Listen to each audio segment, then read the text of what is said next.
wartawan siapapun boleh datang kapan saja tanpa janji dan saya terima. Kalau sampai ada yang menahan dan kalau ini saya bohong, copot saya dari jabatan ini.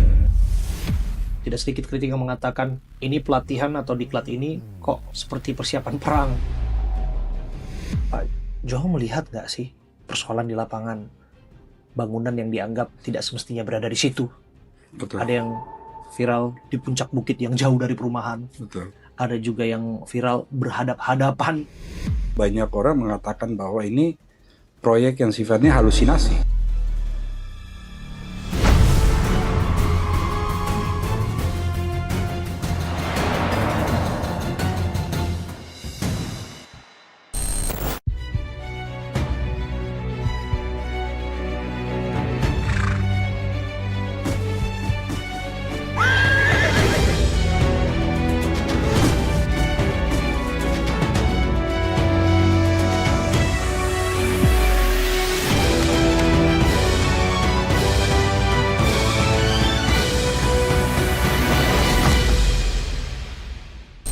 Visi besar Presiden Prabowo Subianto terus dijalankan, terus dilanjutkan lewat program lokomotifnya.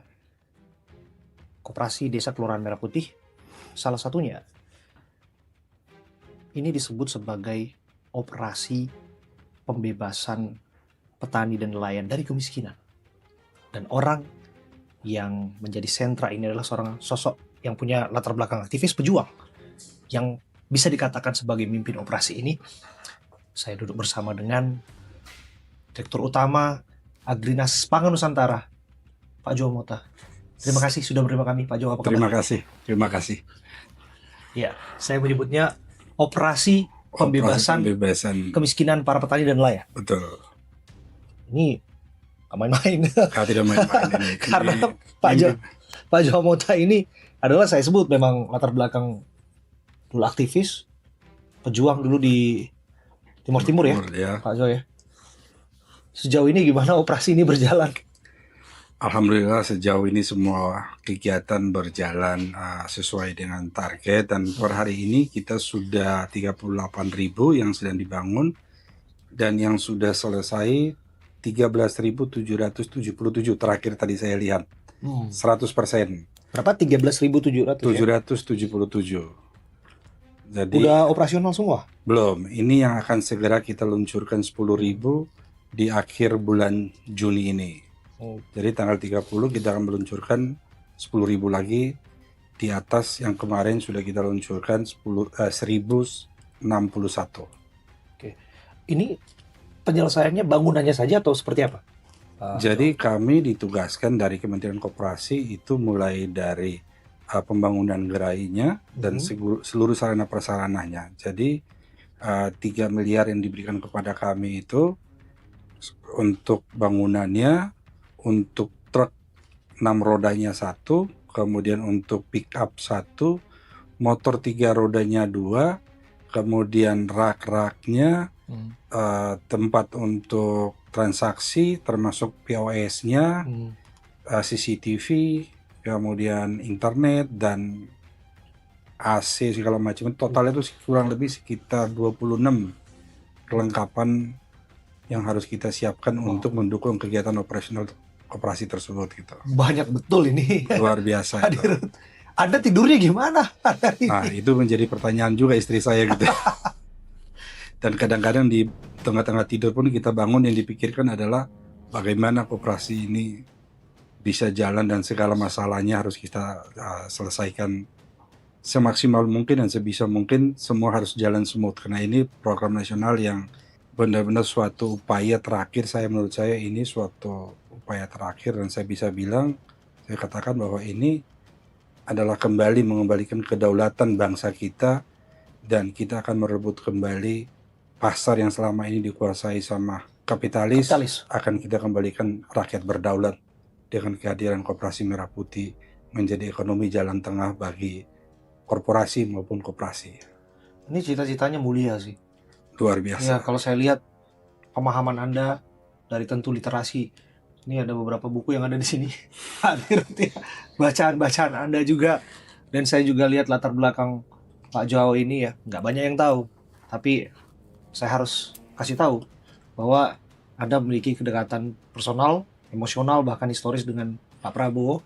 Dan berangkat dari situ saya melihat bahwa semestinya dengan kecakapan, dengan pemahaman yang Anda miliki, harusnya ini bisa diwujudkan sih, Pak Dirut. Pasti, ini harus pasti, dan ini tidak ada pilihan. Dan yang menjadi menarik dari Ya. kegiatan Koperasi Merah Putih itu, karena keberhasilan dari koperasi itu tidak ditentukan oleh saya sebagai Dirut Agrinas atau Menteri Koperasi sebagai regulator, tetapi karena ini koperasi yang dibangun dari anggaran dari APBN, Betul. sehingga seluruh warga desa itu menjadi pemilik daripada koperasi itu, sehingga kolektif kolegial daripada masyarakat desa itu yang akan menentukan keberhasilan dari koperasi itu, sehingga mereka itu adalah pemiliknya, mereka adalah konsumennya, mereka juga yang akan menerima manfaat daripada keuntungan yang akan dikembalikan kepada mereka. Secara bisnis, itu mereka memiliki loyal customers yang tidak mungkin bisa ada yang bersaing dengan mereka gitu, karena masing-masing mereka memberdayakan diri mereka melalui koperasi ini. Jadi koperasi ini tidak hanya sekedar seperti yang orang ngomong di TV, di TikTok, bahwa ini retail saingan sama Indomaret. Oh, sama sekali tidak. Ini adalah koperasi yang dibangun oleh negara di seluruh desa menjadi jalur distribusi nasional untuk mendistribusikan barang-barang subsidi maupun bantuan-bantuan sosial serta akses kepada finansial yang disubsidi oleh negara atau kepada KUR, sehingga di situ petani akan memiliki patron, akan memiliki pelindung. Pelindung bagi petani, pelindung masyarakat desa adalah Koperasi Merah Putih.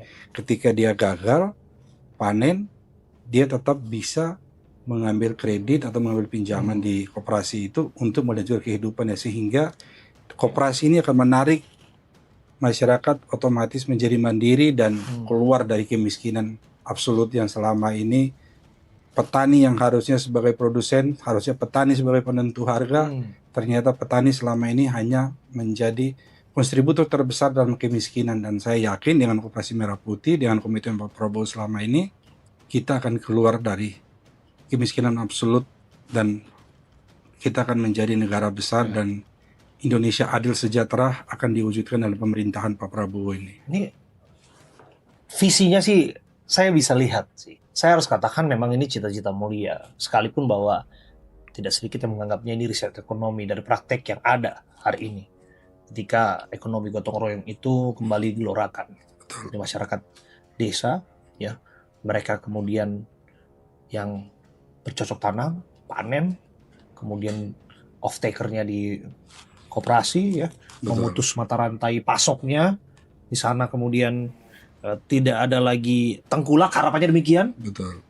Kemudian mereka juga bisa melihat harga juga secara clean and clear, ya, dan seterusnya distribusinya, ya, pasarnya secara langsung juga ada di sana juga. Jadi saya bisa lihat kalau misalnya visi dan cita-citanya sih sebetulnya Pak Dirut. Tapi persoalannya lagi-lagi ya, kalau kita lihat nggak mudah, nggak semudah kita berbicara hari ini, karena bicaranya adalah operasionalisasi, bicaranya adalah tata kelola gitu.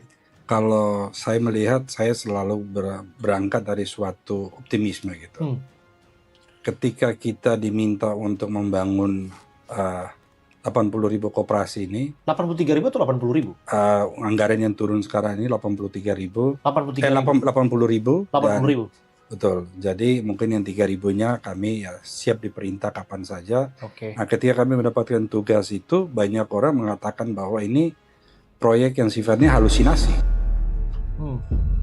Karena hampir nggak mungkin, bagaimana caranya saya seandainya harus berkontrak dengan setiap pelaksana satu proyek, itu satu kontrak kalau 15 menit, kalau dikali 80.000 itu sama dengan 1.200.000 menit. Kalau dibagi 60 menit 1 jam, itu sama dengan 20.000 jam.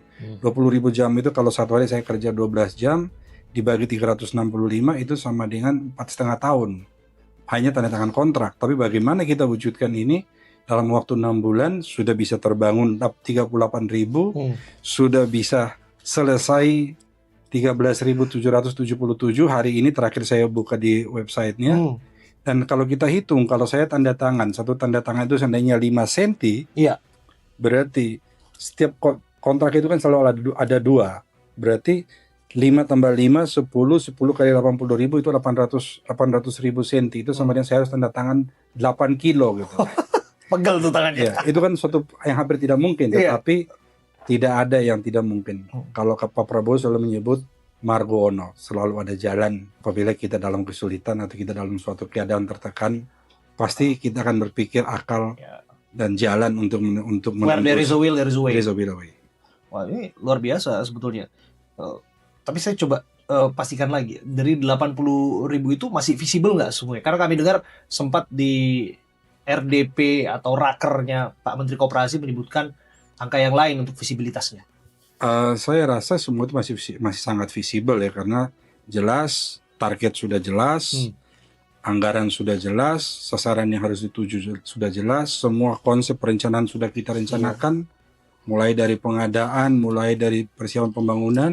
Sekarang tinggal eksekusinya, dan eksekusinya ketika ada itu lahan ada, kami langsung jump in dan mulai kegiatannya gitu. Jadi buat saya tidak ada yang tidak mungkin, semua pasti mungkin, dan dengan tekad dan dengan keinginan yang kuat, dengan benar-benar harus memikirkan bahwa apa yang kita lakukan ini bukan untuk diri kita, tapi untuk orang-orang di luar sana yang kita tidak kenal, yang akan mendapatkan suatu manfaat yang bisa membuat petani dan nelayan di luar sana senyum.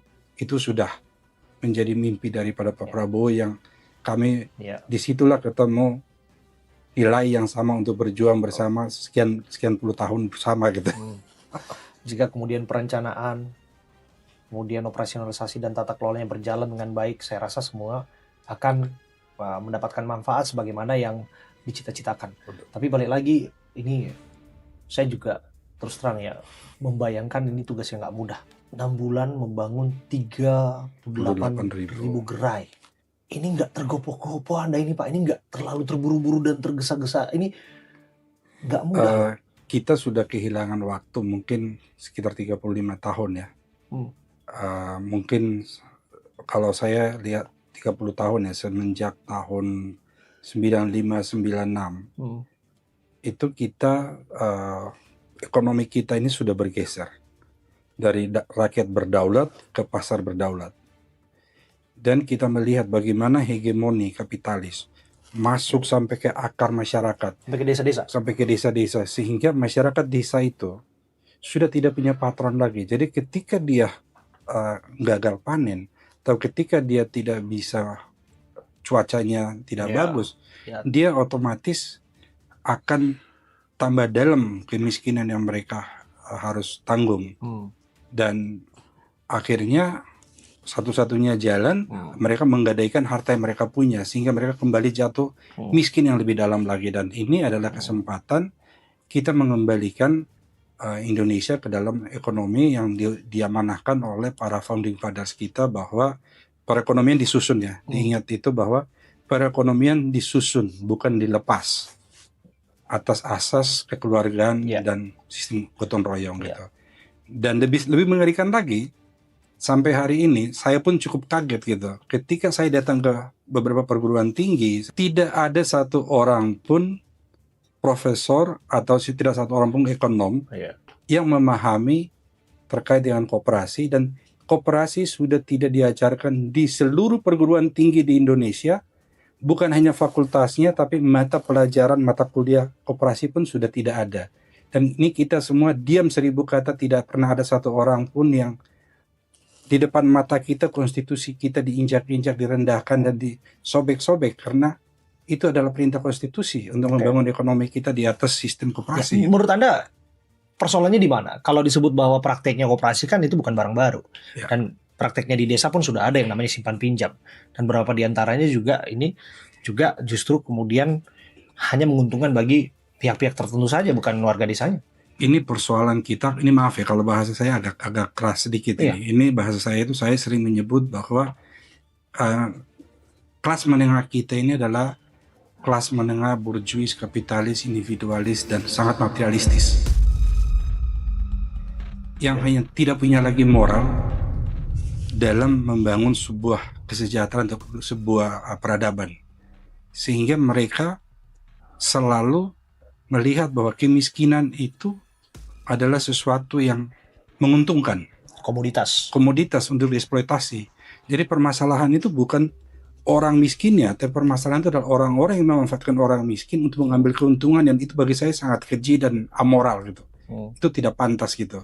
Nah, ini yang membuat kita bergeser arah berpikir kita, arah kita memahami bagaimana harusnya ekonomi ini dibangun bersama. Kita sebagai negara harusnya kita bersama-sama memanfaatkan kekayaan Jadi alam KDKMP ini Anda disebut sebagai intervensi negara lah, sebagai patron pengganti. Sebagai patron pengganti, betul.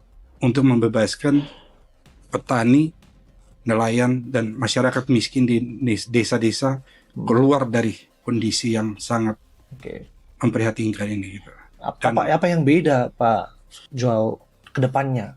Bahwa kemudian masyarakat juga kan sudah melihat bentuk koperasi sudah pernah berjalan. Tidak sedikit juga yang berakhir kegagalan, dan kali ini hadir pula dengan model yang baru, memang tentu dengan intervensi, supervisi dari pemerintah di dalamnya. Ini kan masalahnya kan sekarang ini kita lihat bagaimana kita sudah meninggalkan sebuah nilai luhur bangsa kita. Kita membiarkan suatu sistem yang dibawa dari luar mengintervensi kita sampai ke akar-akar dari kehidupan manusia, sehingga manusia Indonesia yang harusnya selalu mengutamakan gotong royong, karya karsa, dan ini sudah tidak ada lagi gitu. Nah, disinilah Koperasi Desa Merah Putih ini hadir untuk menjadi patron, untuk memastikan bahwa ketika mereka gagal panen, ketika mereka tidak berhasil dalam melakukan suatu kegiatan baik itu ekonomi maupun pertanian atau nelayan, negara hadir untuk memastikan bahwa kamu terlayani. Bagaimana kemudian Pak Joao melihat juga percakapan yang merasa bahwa pelibatan TNI di dalamnya juga harus juga dibuka juga? Ini akuntabel nggak sih Pak? Pak Joao melihat nggak sih persoalan di lapangan, bangunan yang dianggap tidak semestinya berada di situ? Betul. Ada yang viral di puncak bukit yang jauh dari perumahan. Betul. Ada juga yang viral berhadap-hadapan. Dan orang-orang ICW ketika datang ke sini, saya bisa tunjukin fotonya. Saya minta kalau Anda mau saya buka semua, saya buka ini. Jadi jangan juga membawa atas nama rakyat, atas nama keterbukaan, atas nama apalah itu yang dibawa segala macam, hanya untuk menekan ujung-ujungnya apa gitu.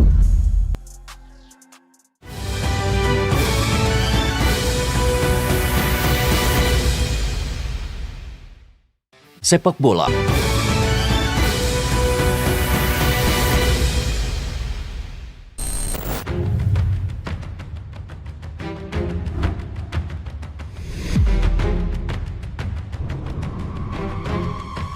Bicara soal bangun, Pak Joao melihat nggak sih persoalan di lapangan, bangunan yang dianggap tidak semestinya berada di situ?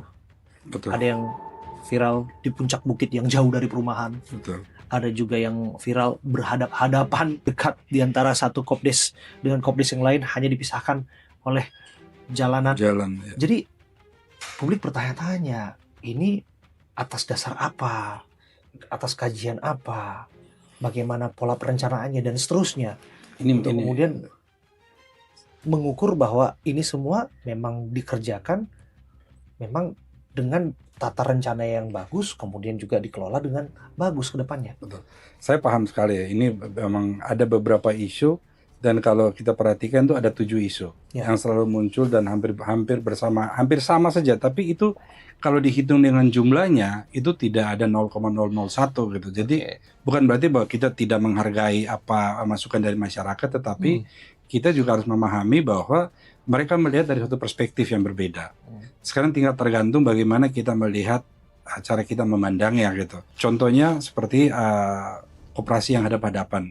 Koperasi yang hadap-hadapan itu secara operasionalisasi baik itu karena itu dipilih tempat yang terbaik untuk dijangkau oleh kedua masyarakat desa tersebut, karena mereka memiliki desa yang berbeda.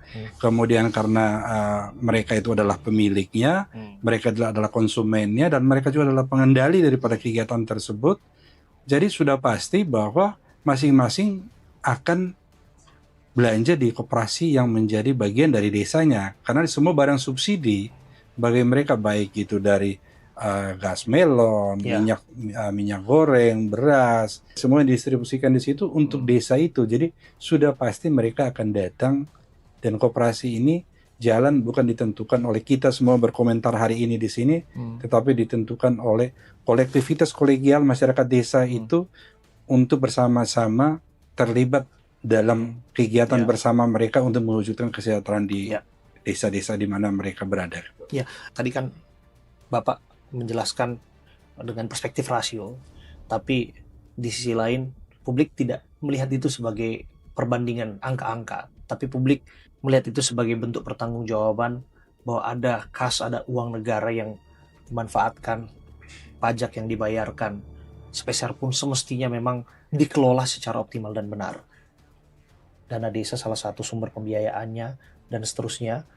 Kemudian kita lihat bangunan-bangunan yang dianggap jauh dari permukiman, terus kemudian ada yang berseberangan, dan persoalan-persoalan lain yang menjadi perbincangan publik hari ini. Ini adalah Saya potong ya, karena begini, permasalahan yang diangkat oleh publik itu bukan menyuarakan suara masyarakat desa tersebut, karena titik-titik yang kita bangun itu adalah hasil musyawarah desa masyarakat tersebut.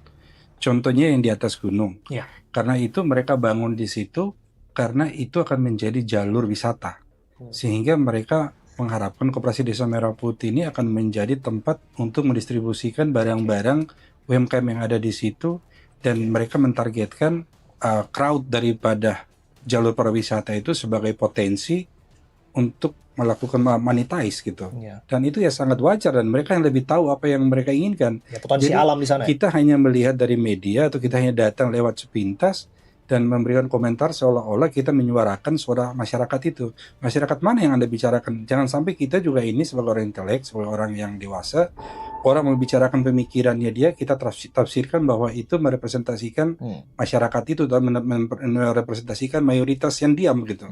Mayoritas yang diam itu belum tentu setuju dengan apa yang kita sampaikan, tapi karena mereka anggap bahwa justru mungkin mereka menertawakan juga orang-orang yang menyampaikan, orang-orang desa itu mungkin menertawakan video-video yang viral tersebut, karena mereka tahu apa yang mereka putuskan, bukan apa yang kita sampaikan di media seperti yang kita lihat. Kita tidak hidup dalam, teman-teman yang menyampaikan itu di TikTok atau di media sosial itu, dia hidup di dalam digital, orang hidup dalam realitas, sehingga dua dunia yang berbeda gitu. Tapi prakteknya Anda mendengar dan melihat. Kami mendengar, kami semua, dan setiap yang kami dengar kami langsung mengeksekusi, kami langsung datang. Kemarin saya dapat informasi dari Wamensesnek terkait dengan ada satu desa dibangun menutupi di lapangan bola. Malam itu juga kami menindaklanjuti gitu. Dan saya bisa tunjukkan kepada Anda komunikasi dan semua validasi yang kami lakukan. Memang warga desa itu sepakat untuk melakukan di situ gitu. Oke. Jadi Pak Joao ingin menjelaskan bahwa sesungguhnya pembangunan, pembiayaan, perencanaan, dan seterusnya Koperasi Kelurahan Desa Merah Putih ini berdasar pada konsep GCG, Good Corporate Governance. Utamanya transparansi dan pelibatan, partisipasi dari masyarakat setempat. Betul. Karena itu menjadi kunci daripada kegiatan tersebut, dan Anda nanti saya ajak ke war room kami, bagaimana kami mau memonitor setiap titik daripada pembangunan, dan itu dilaporkan setiap hari, pagi dan sore, dan kita tahu semua isu yang ada, dan kita langsung mengambil langkah-langkah untuk mengantisipasi dan menyelesaikannya, karena kami pun terus terang aja tidak nyaman gitu apabila hal itu dilakukan. Tidak, pertama kita tidak mempertanggungjawabkan anggaran yang diambil dari pajak yang dikumpulkan dari rakyat. Ini adalah marwah yang tidak bisa kita tinggalkan, bahwa ini adalah dana publik. Dana publik itu harus dikelola secara transparan, prudent, dan akuntabel. Itu adalah kunci, dan lebih lagi adalah bahwa transparansi itu adalah kunci daripada pembangunan tersebut. Dan tentu dikelola secara profesional. Sangat. Oleh orang-orang yang memang ahli di bidangnya. Betul. Bagaimana kemudian Pak Joao melihat juga percakapan yang merasa bahwa pelibatan TNI di dalamnya juga harus juga dibuka juga sebagai bentuk penjelasan kepada publik bahwa ini visible loh. Ini sesuai dengan apa yang dirancangkan dan juga sesuai dengan good corporate governance. Ini menarik karena begini. Jadi terus terang ini saya ngomong ini saya terbuka aja gitu. Jadi gini. Kita ini kan dikasih anggaran 3 miliar. Setelah kita hitung-hitung untuk pengadaan segala macam. Ini yang dari dana desa ya? Dari dana desa. Oke. Untuk satu titik. Setelah kita hitung-hitung, kami tuh cuma punya budget 1,576 miliar untuk Oke. satu titik. Oke. Dan setelah kami bahas, kebetulan Agrinas ini kan berdiri di atas sebuah perusahaan lama yang berdiri, Yodya Karya itu kan adalah konsultan engineering yang sudah 61 tahun gitu. Jadi kita punya orang-orang profesional yang kita coba ajak hitung-hitungan Iya. bahwa dengan budget segitu nggak mungkin, karena budget pembangunan sekarang ini di wilayah Indonesia yang paling murah adalah 5.800.000 per meter persegi. Iya. Sedangkan kalau dengan anggaran itu kita bagi, Iya. kita hitung jatuhnya itu cuman 2.900.000 per meter persegi untuk bangunan tersebut gitu. Sehingga setengah harga daripada indeks terendah di Indonesia. Oke. Sedangkan kalau di Papua 24 juta tertingginya gitu per meter persegi. Beda wilayah, beda NJOP lah. NJOP gitu. Beda indeks pembangunannya gitu. Nah, akhirnya saya terus terang aja agak kurang ini sedikit, Pak Wapang kan kebetulan saya kenal cukup, Pak Tandio. Pak Tandio saya kenal cukup lama dan kita beberapa kali berkegiatan bersama. Saya berusaha nodong beliau gitu. Saya bilang, Pak, ini saya cuma punya uang segini, ini program prioritas nasional. Kalau nggak dibantu sama TNI, ini nggak mungkin bisa dibangun. Iya. Karena anggarannya setengah dari harga indeks yang ada gitu. Oke. Akhirnya beliau setelah berdiskusi dengan tim, mereka bersedia untuk membantu Agrinas untuk membangun, menggerakkan babinsa-babinsa di desa-desa Iya. bersama dengan kepala desa untuk membangun gerai-gerai tersebut gitu. Oke, Perpilihan pembiayaan dari mana? Jadi kami melakukan kontrak kerjasama dengan PKS dengan Mabes TNI. Jadi kami transfer ke mereka per titik itu 1,576 kalau nggak salah. Persisnya saya kurang, Oke. tapi kurang Hampir lebih 1,6 miliar lah hampir 1,6 miliar per unit unit bangunan KDKMP, gerai tersebut. gerai Ya. Oke. Ini hasil todongan saya dan dan ini bagaimana TNI memanfaatkan potensi daerah, potensi wilayah sebagai kekuatan TNI dalam membangun gerai-gerai tersebut, termasuk menggerakkan mungkin ya relasi-relasi mereka ini segala macam, sehingga dengan angka segitu, dengan cara subsidi silang, pokoknya saya yang penting saya tahunya lamsam satu titik sekian, saya minta tolong dan satu-satunya yang bisa bantu saya ya teman-teman dari TNI gitu. Ya. Dan karena membangun kesejahteraan masyarakat itu adalah perisai pertahanan bagi sebuah negara gitu. Jadi ini adalah bagian juga dari operasi non militer daripada teman-teman dari TNI gitu. Dan campaign Hankam Rata. Campaign Hankam Rata kita, dan itu menjadi filosofi daripada militer kita gitu. Sehingga orang-orang yang sedang bicara terkait dengan militer terlibat dalam kegiatan ini, apa yang bisa mereka lakukan? Saya di sini waktu itu saya punya wadir Maijen Trenggono. Pak Trenggono sekarang Ya, sekarang jadi Waka BGN gitu. Nah, udah direkrut. Nah, waktu itu BGN. ada yang dari teman-teman dari ICW kalau nggak salah. Oh, ini militerisasi segala macam. Kamu cari kalau ada orang lebih baik dari Pak Trenggono saya pulangkan sekarang juga. Itu saksinya ada gitu. Oke. Lebih baik dalam hal apa, Pak? Ya, yang mampu mengkoordinir kegiatan ini bersama dengan teman-teman di daerah. Penggerakan lah ya. Penggerakan gitu. Seluruh unit-unit, seluruh sumber daya dan lain sebagainya. Komunikasi segala macam, controlling. Nah, ini akuntabel nggak sih, Pak? Saya terus terang aja, ini mungkin menurut saya satu proyek yang revolusioner. Revolusioner karena bagaimana kami memanfaatkan anggaran yang sangat efisien, sangat terbuka, dan orang-orang ICW ketika datang ke sini saya bisa tunjukin fotonya. Saya minta kalau Anda mau saya buka semua, saya buka ini. Tapi Anda tanda tangan NDA, karena saya kan tanda tangan NDA, non-disclosure agreement, supaya barang yang kita lihat bersama, silakan Anda hitung, terus mereka sampaikan, oh bahwa ini barang milik publik. Barang milik publik apa? Kalau kecuali terjadi suatu kejadian pidana, baru itu bisa diinvestigasi. Itu pun bukan Anda sebagai LSM, Anda tidak berhak untuk mendapatkan data-data dokumen yang berada dalam suatu penyidikan gitu. Jadi jangan juga membawa atas nama rakyat, atas nama keterbukaan, atas nama apalah itu yang dibawa segala macam, hanya untuk menekan ujung-ujungnya apa gitu. Yang saya tangkap dari penjelasannya, suatu gerakan ataupun visi besar butuh tindakan revolusioner.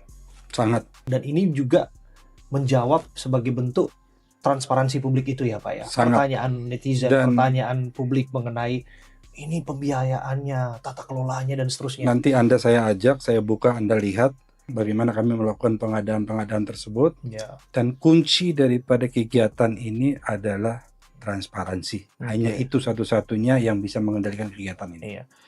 Pak Joe ini adalah seorang yang suka membaca buku ya, dan wawasan intelektualitasnya saya juga lihat dari buku-bukunya luar biasa nih Pak. Maka saya coba masuk Pak dalam satu adagium yang sempat disampaikan Lord Acton. Power tends to corrupt. Ya. Absolute power corrupts absolutely. Ya. Bagaimana pelibatan penegak hukum Pak? Memastikan bahwa tata kelola program ini berjalan Pak. KDKMP Koperasi Desa Kelurahan Merah Putih. Mengingat berkaca dari program MBG yang hari ini tersandung kasus di penyalahgunaan tata kelolanya. Jadi kami di sini memang dari awal kami selalu menekankan mengenai transparansi, kami menekankan keterbukaan, kami akuntabilitas, dan kami selalu berkonsultasi dengan pihak-pihak terkait termasuk BPKP, dengan Kejaksaan, dengan KPK, dan kebetulan saya juga ada janji sama KPK besok jam 10 pagi gitu. Untuk konsultasi terkait isu-isu yang sedang Anda angkat ini gitu.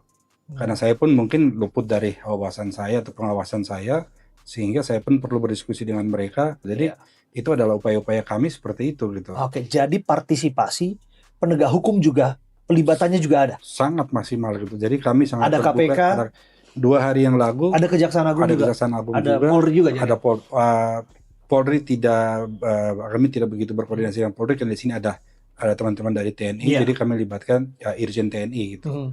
Untuk inspektorat untuk mengawal pembangunan tersebut, dan juga dari ZENI ya untuk memantau kegiatan pembangunan di setiap daerah gitu.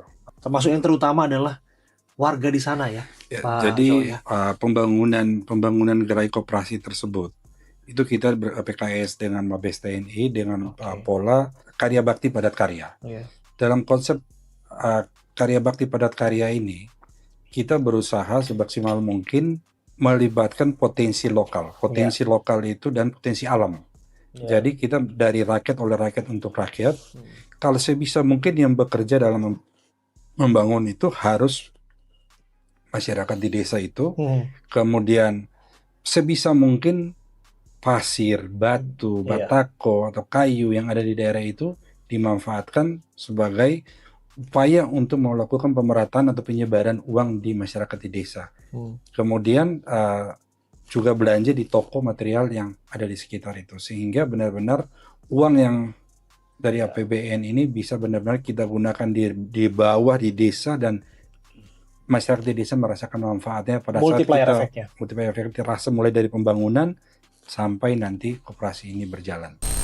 Wartawan siapapun boleh datang kapan saja tanpa janji dan saya terima. Kalau sampai ada yang menahan, dan kalau ini saya bohong, copot saya dari jabatan ini. Tidak sedikit kritik yang mengatakan ini pelatihan atau diklat ini kok seperti persiapan perang.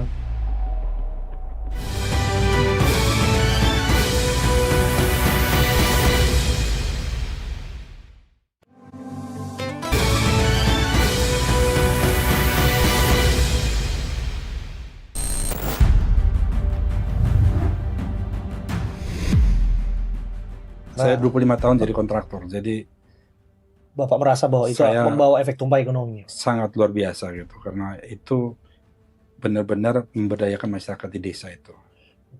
Mungkin potret ini yang semestinya nanti akan kita cermati lagi ya Pak ya. Mungkin kalau kami sebagai media mainstream, kami bisa menyaringnya. Tapi yang tidak bisa tersaring adalah hari ini menjadi percakapan di media sosial Pak. Betul. Nah, harus lebih masif lagi melihat bagaimana proses pembangunan itu, pelibatan masyarakat setempat dan lain sebagainya. Memang itu ini suatu hal yang mungkin tidak terjadi di tempat lain. Mungkin saya agak ini, tapi saya di sini, Anda boleh cek, wartawan siapapun boleh datang kapan saja tanpa janji dan saya terima. Ini komitmen saya untuk menjaga transparansi dan keterbukaan itu. Kalau sampai ada yang menahan, dan kalau ini saya bohong, copot saya dari jabatan ini. Pak Joao membuka diri terhadap semua pertanyaan publik lewat lontaran-lontaran pertanyaan dari wartawan. Tapi begini Pak Joao, mengenai tadi yang Bapak sebutkan siap untuk berhenti, saya kok ingat terngiang-ngiang mengenai apa yang Bapak sampaikan ketika waktu itu ada polemik impor pickup ya Pak ya? Ya. Mahindra ya, Betul. gitu, dari India gitu. Dan kemudian pengunduran diri Anda ditolak ya Pak ya. Dan Pengunduran diri saya sebelum itu, jauh sebelum itu. jauh Pak, sebelum ya. itu ya. Bagaimana tindak lanjutnya ya Pak ya? Barang-barang impor tersebut. Semua yang sudah kita rencanakan, semua yang sudah kita sudah kita anggarkan, kita laksanakan sesuai yang sudah kita persiapkan sesuai dengan rencana kita gitu. Jadi kami anggap bahwa itu hanya dinamika, hanya hal sesuatu yang baru yang mereka tidak siap, harus berkompetisi dengan sebuah kompetitor baru. Iya. Dan saya bukan orang dari industri itu, saya tidak punya kepentingan apapun selain bahwa bagaimana memanfaatkan anggaran yang ada ini semaksimal mungkin, dan setiap kontrak yang kami lakukan secara langsung kepada prinsipalnya. Karena kami harus memastikan bahwa supply dan produk itu bisa dipertanggungjawabkan di kemudian hari, dan anggaran atau uang dari rakyat ini bisa menjadi sesuatu yang digunakan untuk bermanfaat dan membangun kebangkitan bangsa melalui koperasi ini. Mengenai pembiayaan misalnya Pak. Ya. Nah ini kan nanti kan akan ada suntikan dana 3 miliar rupiah kalau saya nggak salah dari Himbara ya Pak ya. Betul. Bagaimana mengelolanya ini Pak ya? Ini kan tentu satu hal yang memang harus dikelola dengan baik. Sebutkan ada tenor 6 sampai 8 tahun kalau saya nggak salah ya, bunga 6%, terus kemudian grace periodnya itu sekitar 6 sampai 8 bulan dan seterusnya Pak. 8 tahun ya. Ya, jadi ya kami dalam kerjasama ini kami berdasarkan kontrak dengan Kementerian Koperasi, dan anggaran itu dari dana desa yang dialokasikan yang dialihkan untuk kegiatan pembangunan tersebut. Dan anggaran yang sudah turun ini kita manfaatkan semaksimal mungkin, setransparan mungkin, dan seakuntabel mungkin. Dan itu satu-satu yang bisa kami lakukan, memperjuangkan itu kepada rakyat dan kepada bangsa gitu. Nah, pelibatan intelektual Pak, ini menarik Pak. Anda sebut intelektual organik Pak. Ini tentu penting ya ketika ada warga desa di sana yang kemudian menjadi tokoh, kemudian bisa menggerakkan desa. Tapi di sisi lain kan ada akademisi juga. Maka kita mendengar ada istilah Sarjana Penggerak Pembangunan Indonesia. Betul. SPPI Pak. Betul. Nah, kita lihat yang ramai hari ini adalah bagaimana pembekalan nih Pak. Ya. Bapak juga pasti udah dengar ya Pak ya, percakapan di sana bahkan terus terang Pak ya. Ada yang merasa ini nggak perlu pendidikan semi militer seperti ini, kok dibarakkan dalam tanda kutip. Bahkan kita juga berduka ya, ada 2 Pak yang meninggal dunia Pak. Kita turut prihatin bahwa ada kejadian seperti ini ya. Mungkin harus menjadi introspeksi kita semua gitu. Tetapi saya melihat bahwa pelatihan dasar militer ini adalah suatu pembekalan pembangunan karakter, nation character building. Selain itu nation character building, di situ juga membangun karakter personal. Bagaimana orang itu, Anda harus pahami juga bahwa orang-orang yang direkrut ini nanti dia akan ditempatkan di tempat-tempat yang mungkin sangat tidak enak gitu. Bagaimana menyiapkan mentalnya gitu. Dan pelatihan di militer ini, umpamanya baris berbaris, itu kan sebetulnya suatu upaya melatih bagaimana kekompakan, kedisiplinan dalam mengeksekusi perintah gitu. Jadi ketika kita dibilang hadap kiri, balik kanan, ini kan adalah bagaimana mengeksekusi. Jadi kita belajar dipimpin dan dipimpin. Nah, kalaulah kemudian tidak sedikit kritik yang mengatakan ini pelatihan atau diklat ini kok seperti persiapan perang. Karena yang dibutuhkan bukan angkat senjata di lapangan, tapi pada prakteknya mereka butuh kecakapan untuk mengelola logistik pangan, kecakapan mengelola keuangan, dan seterusnya. Pelatihan itu mengajarkan kita mengenai juga selain nation character building, personal karakter, bagaimana kita bisa menghadapi masyarakat di desa itu yang nanti akan sangat dinamis. Belum tentu semua orang bisa menerima ketika mereka itu ditempatkan satu daerah. Jadi teman-teman jangan berpikir bahwa ya saya kan keliling ke tempat-tempat di mana kita bangun gitu. Kita taruh di Jawa saja, di tempat yang terpencil, belum tentu orang-orang yang komentar, orang-orang yang ini betah tinggal di situ gitu. Apalagi selama 2 tahun, itu bagaimana mempersiapkan mereka untuk bisa bertahan menghadapi masyarakat yang perspektifnya berbeda, penerimaannya berbeda, kulturnya berbeda. dan harus bisa bertahan selama 2 tahun itu hal yang tidak mudah gitu. Tapi saya melihat bahwa adik-adik ini dilatih, dipersiapkan sebagai orang-orang yang akan ke depannya bisa menjadi manajer-manajer handal, tidak hanya di BUMN, tetapi mereka ini akan ditempatkan di tempat-tempat strategis untuk membangun suatu karakter baru yang mempunyai pemahaman terkait dengan ekonomi kerakyatan dan memahami tentang permasalahan-permasalahan di desa gitu. Mereka ini kan ibaratnya akan menjadi figur sentral untuk bagaimana perputaran uang di koperasi Desa Kelurahan Merah Putih. Bayangan Pak Joao itu yang fit dan proper, yang ideal itu manajer koperasi Desa Merah Putih yang seperti apa sih? Fit yang proper itu adalah orang yang tough, orang yang siap ditempatkan di mana saja, dan jangan pernah memikirkan kenyamanan, karena koperasi desa itu adanya di desa, bukan ada di kota. Ini bahasa yang berat sesungguhnya, patriot. Kalau bisa digabungkan, patriot Nusantara. Bagaimana mereka siap untuk menggerakkan ekonomi desa ya. Bukan hanya menggerakkan sesungguhnya, karena memperjuangkan juga bagian di dalamnya. Karena kita masih dalam tahapan awal nih. Memang perlu seorang sosok pejuang sih, Pak. Perlu seorang patriot, perlu seorang yang memang siap tempur lah di lapangan. Kira-kira dan ini begini, ini bukan hanya masalah mengelola, menjaga toko tapi ini adalah lebih daripada itu. Bahwa mereka nanti harus mendampingin, umpamanya dia petani bawang. Bagaimana mereka bisa mencari bibit, menyediakan bibit untuk koperasi tersebut. Nanti bagaimana mereka bisa menyediakan pupuk. Kemudian hasilnya akan diambil, koperasi itu menjadi off-taker dan didistribusikan kepada distribution center atau torasera. Dan bagaimana mengelola. Biasanya di dalam koperasi nanti itu ada tabungan Rp25 untuk kesehatan, Rp25 untuk perbaikan jalan. Itu kalau kita hitung Rp75. Kalau satu desa itu 500 hektar, umpamanya dia nanam bawang, dan bawang itu umpamanya 1 hektar itu 6 ton, berarti kan 6 ton dikali 500, 3.000. Nah 3.000 dikali 1.000 kan 1.000 kilo, berarti kan 3 juta. 3 juta dikali 75 rupiah, itu sama dengan 225.000. Jadi dengan hanya menabung Rp25 itu bisa menjadi sesuatu yang sangat luar biasa bagi masyarakat desa gitu. Itu yang tidak pernah dipikirkan oleh orang gitu. Jadi diubah namanya, bukan Patriot Nusantara, Patriot Kemandirian Pangan.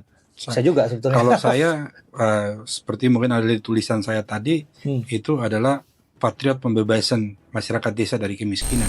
Pak Jo, saya harus kulik lagi nih. Pak, ceritakan dong satu hal untold story antara Bapak dan juga Pak Prabowo yang mungkin belum pernah dibuka nih Pak.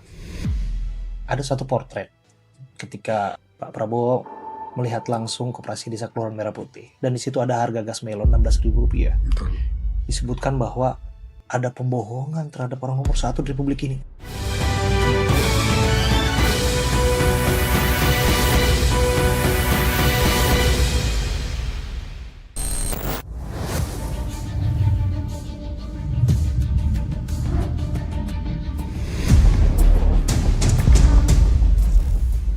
Barang publik atau barang subsidi dijual di atas harga subsidi itu adalah pidana ekonomi. APBN kita digunakan tidak pernah diukur dengan hasil, tapi hanya digunakan bagaimana uang itu habis. Jadi KDKMP ini ada disebut sebagai intervensi negara lah.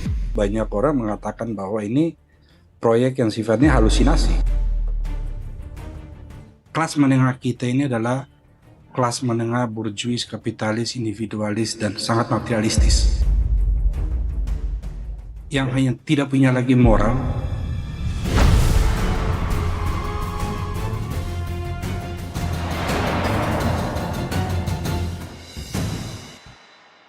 Pak Jo, saya rasa untuk menjelaskan ini semua perlu kedekatan. Betul. Saya sebutkan tadi bahwa Anda adalah sosok yang begitu dekat dengan Pak Prabowo. Ya, Anda 40 tahun lebih ya. Saya kenal beliau itu sudah 50 tahun. Oh, 50 tahun sih. Iya. Jadi ketika waktu beliau tahun 76, operasi pertama di Tim-Tim, asrama beliau itu di sampingnya rumah kami.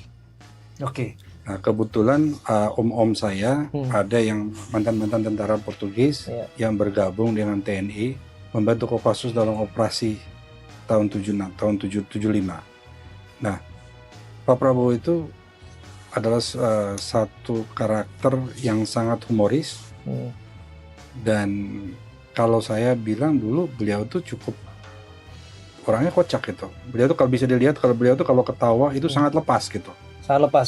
Ya, yang kalau kita lihat sih yang lepasnya joget-jogetnya itu loh. Semuanya. Beliau tuh kalau ini orangnya lepas, cuman beliau punya visi, punya arah. Beliau tahu bagaimana harus bersikap, bagaimana harus bertindak. Saya dulu terus terang aja sangat sering saya jadikan contoh. Pak Prabowo itu kalau ada sampah orang buang, dia lihat, itu marahnya udah seperti apa gitu. Itu tidak pantas. Berarti ada di antara kelompok kita ini yang tidak menghargai orang yang jabatannya paling rendah, yaitu tukang sapu. Kita sebagai perwira, kita sebagai harus menunjukkan contoh kepada orang dan harus memberikan penghargaan paling tinggi karena orang-orang itu orang yang kurang beruntung dan dia memilih untuk menjadi itu, tapi karena nggak ada kesempatan makanya dia mau menjadi itu.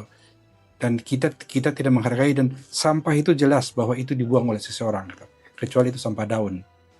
Dia memang berarti benar-benar mengejawantahkan apa yang disampaikan mengenai tolonglah banyak orang, tolonglah sedikit orang, tolonglah satu orang dan jangan susahin orang. Betul. Itu benar-benar dilakukan gitu. Dan saya saksinya gitu. Pak Jo, saya harus kulik lagi nih. Pak, ceritakan dong satu hal untold story antara Bapak dan juga Pak Prabowo yang mungkin belum pernah dibuka nih Pak.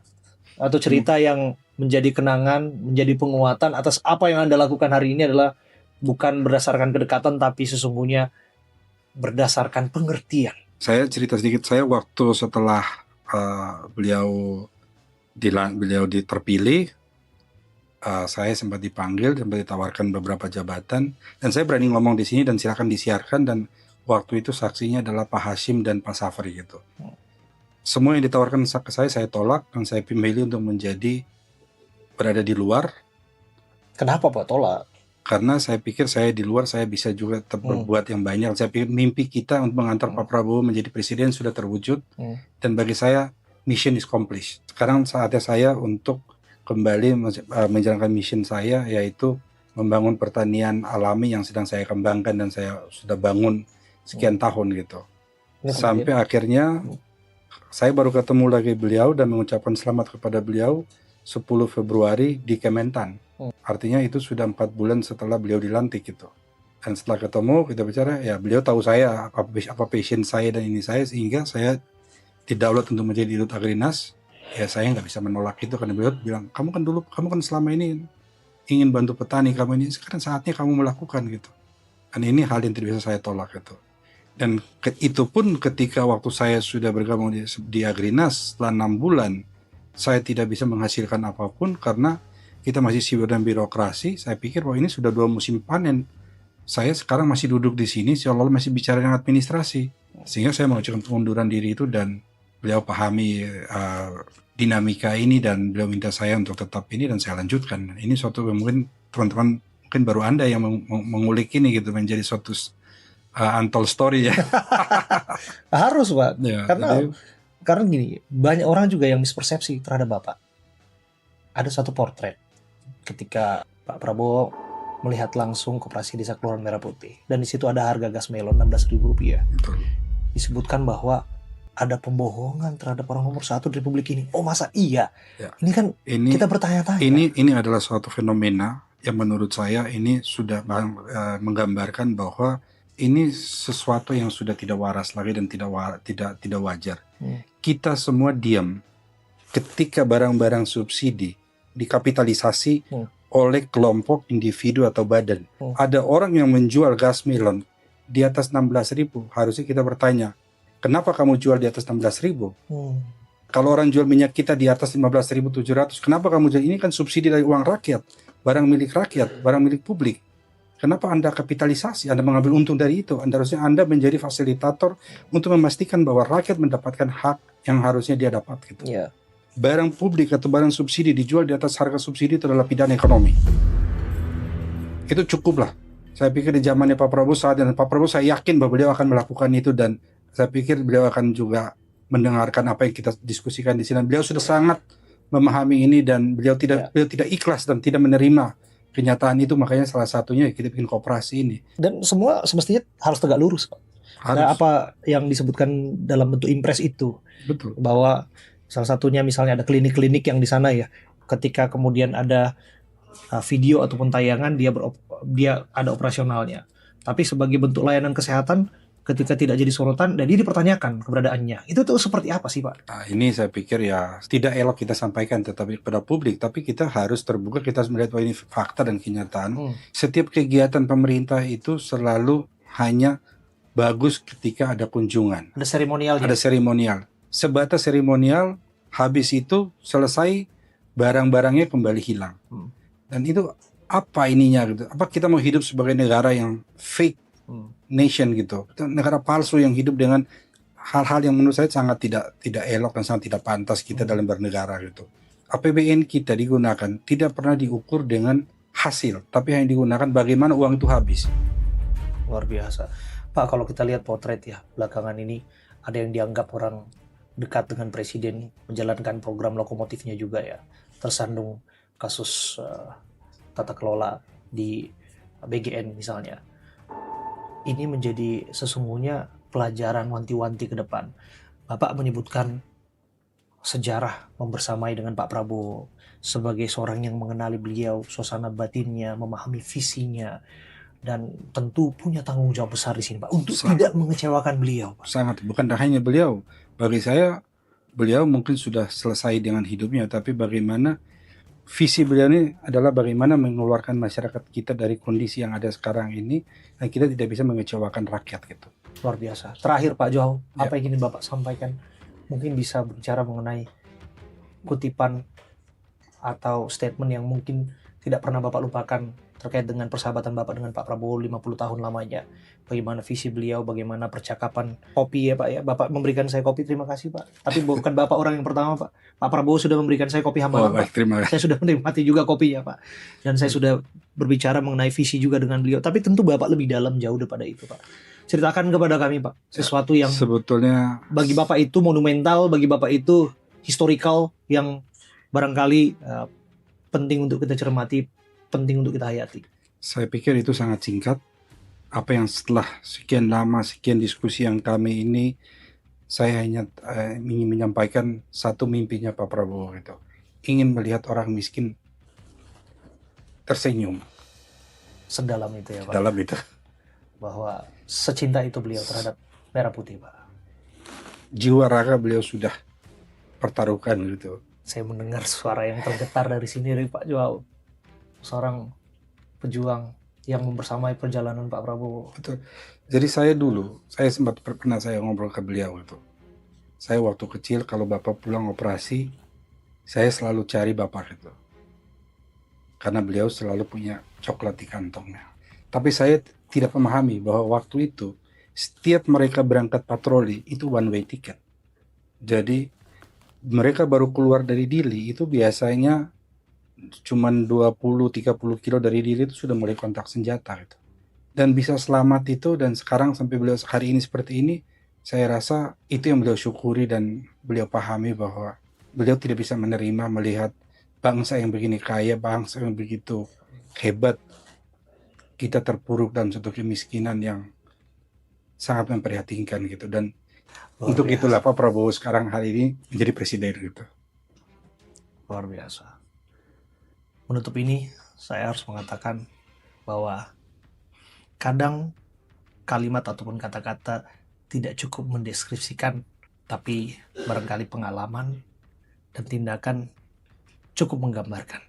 Dengan tata kelola yang baik dan benar, harapannya ekonomi kita bisa mengalami kemandirian.